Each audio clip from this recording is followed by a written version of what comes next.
पानी की सतह बुलंद होने पर इस्लामाबाद के समली डैम का मरकजी स्पिलवे भी खोल दिया गया।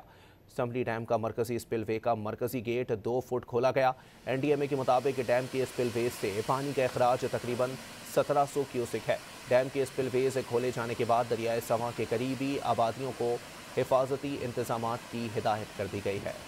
पानी की सतह बुलंद होने पर इस्लामाबाद के समली डैम का मरकजी स्पिलवे भी खोल दिया गया।